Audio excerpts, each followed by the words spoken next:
Mathematics. चलिए आज हम करते हैं क्लास 10th का चैप्टर नंबर 3।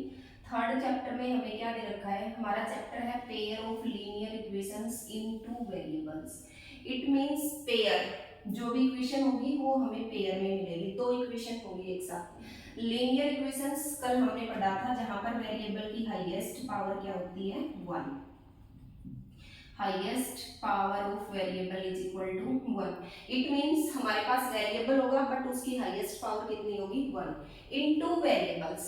इक्वेशन होगी हमारे पास दो वेरिएबल्स के अंदर। जैसे एक ये इक्वेशन है हमारे पास ax plus b is equal to 0। तो यहाँ पर तो वन वेरिएबल्स है, कौन, x। ये a और b तो इसके कोफिशिएंट है, a जो है ये x का कोफिशिएंट है और b जो है ये कोई कांस्टेंट कोफिशिएंट है। और मान लो हमें टू वेरिएबल का मतलब क्या है, ax plus by is equal to 0। मतलब वेरिएबल्स टू होंगे हमारे पास, यहाँ पर एक x है और सेकंड कौन है, y। तो ऐसे टू वेरिएबल्स में लीनियर इक्वेशन होगी, दोनों ही वेरिएबल्स की हाईएस्ट पावर 1 होगी, उसको सोल्व आउट करना है हमने। तो इसके जनरल इंट्रोडक्शन में क्या दे रखा है, जो हमारी पेयर है लीनियर इक्वेशंस के, ये ग्राफ में 3 टाइप से आती हैं, तो हम वो डिस्कस करते हैं। फॉर एग्जांपल हमें फर्स्ट इक्वेशन दे रखी है ax1 plus by1 plus c1 is equal to 0 और सेकंड इक्वेशन दे रखी है a2x plus b2y plus c2 is equal to 0।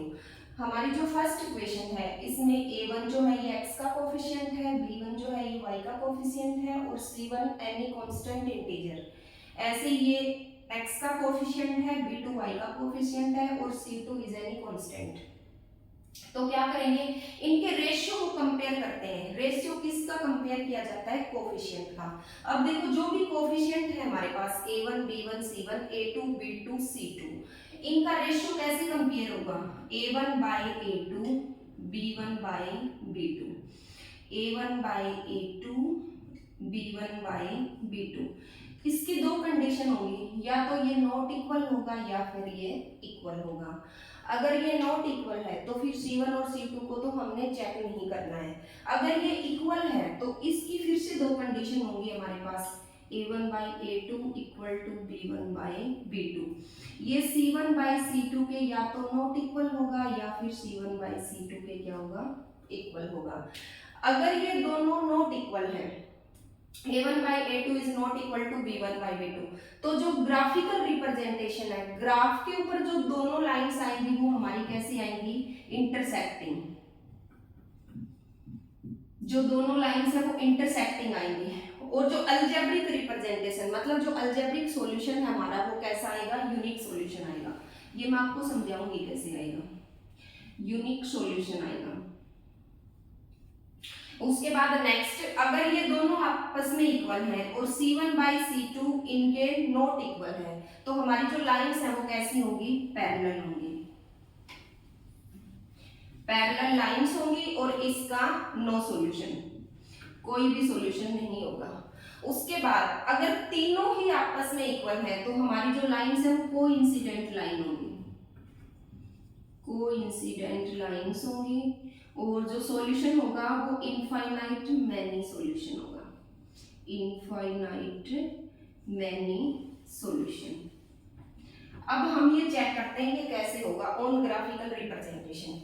मान लो ये दो इक्वेशन हमें दी हुई है, ax 3x plus 2y is equal to 1 और ये हमें दे दिया 2x plus 3y is equal to 2।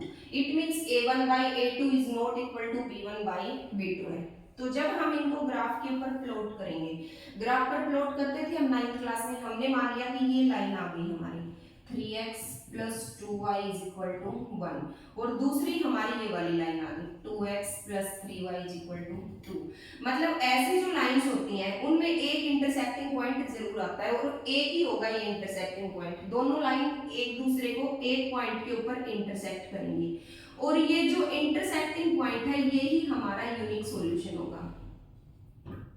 यहाँ पर जो x और y की वैल्यू होगी वो हमारा x और y का सॉल्यूशन होगा। उसके बाद जब ये दोनों आपस में इक्वल है और c1 by c2 not equal है तो हमारी लाइंस ऐसे आएंगी, पैरेलल लाइंस आएंगी। फर्स्ट भी ऐसे जाएगी, सेकंड भी ऐसे जाएगी। इट मींस इनका कोई भी इंटरसेक्टिंग पॉइंट नहीं होगा, ऐसा कोई पॉइंट नहीं होगा जहां पर ये दोनों लाइंस एक दूसरे को इंटरसेक्ट करेंगी। अगर ये दोनों एक दूसरे को इंटरसेक्ट नहीं करेंगी तो फिर हमारे पास इसका कोई सॉल्यूशन भी नहीं होगा, क्योंकि सॉल्यूशन x और y की वैल्यू वही होती है जहां पर दोनों इंटरसेक्टिंग पॉइंट होते हैं। ओके, थर्ड हमें दे रखा है जब ये तीनों ही आपस में बराबर होंगे। हम मान लेते हैं ये हमारी फर्स्ट लाइन है, ये हमारी फर्स्ट लाइन आई है। दोनों पॉइंट इक्वल होने का मतलब क्या है, फर्स्ट के लिए अगर x2 है तो सेकंड के लिए भी x2 ही आएगा, फर्स्ट के लिए अगर x3 है तो सेकंड के लिए भी x3 आएगा। x और y दोनों सेम पॉइंट से पास होकर के निकलेंगे। ये हमारी फर्स्ट लाइन है, इन सेम पॉइंट से पास होकर के हमारी सेकंड लाइन निकलेगी। तो अब तो इनके इंटरसेक्टिंग पॉइंट्स हमारे पास बहुत सारे आ गए, A1, A2, A3, A4, जहां तक हमारी लाइंस आएंगी वो इनके सारे इंटरसेक्टिंग पॉइंट्स होंगे। और जो इंटरसेक्टिंग पॉइंट्स होता है वो हमारी लाइंस का क्या होता है, सॉल्यूशन। इट मींस इसके पास कितने सॉल्यूशन होंगे, इनफाइनाइट मैनी सॉल्यूशन। तो ये तो है इनका ग्राफिकल और अलजेब्रिकली रिप्रेजेंटेशन। उसके बाद इनकी वैल्यूज को हम फाइंड आउट कैसे करते हैं, इनका सॉल्यूशन टू टाइप से फाइंड आउट किया जाता है। Solution of pair of linear equation.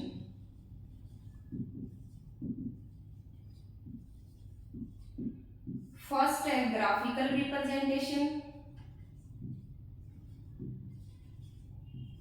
और सेकंड है अलजेब्रिक रिप्रेजेंटेशन।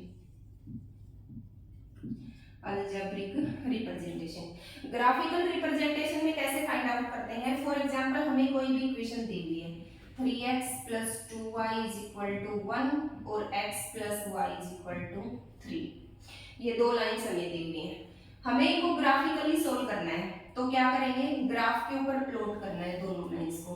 फर्स्ट को लेकर के चलेंगे 3x + 2y = 1, तो ग्राफ के ऊपर कैसे प्लॉट करते हैं, ग्राफ के ऊपर प्लॉट करने के लिए हमारे पास मिनिमम 2 पॉइंट होने चाहिए।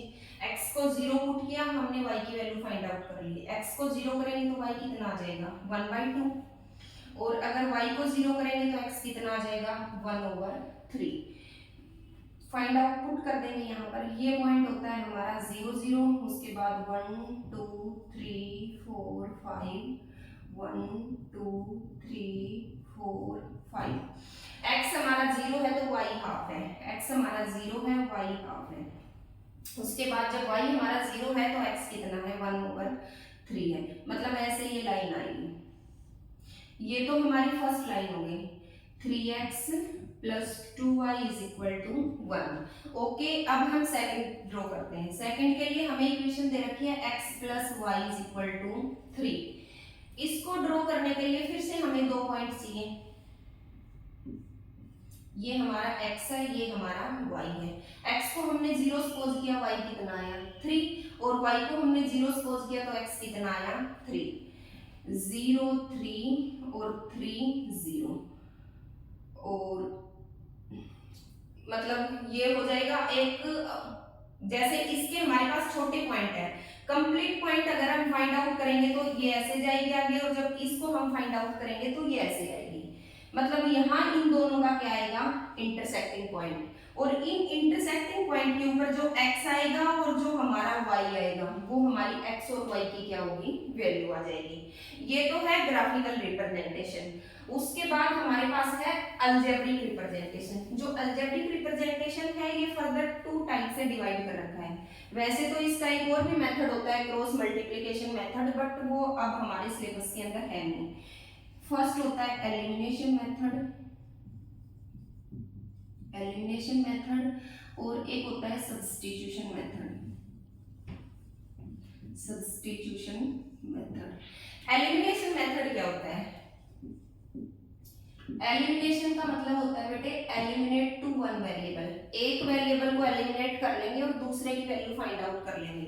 फॉर एग्जांपल हमें ये दे रखा है x + y = 1 और x - y = 3। ये दो इक्वेशंस हमें गिवन है।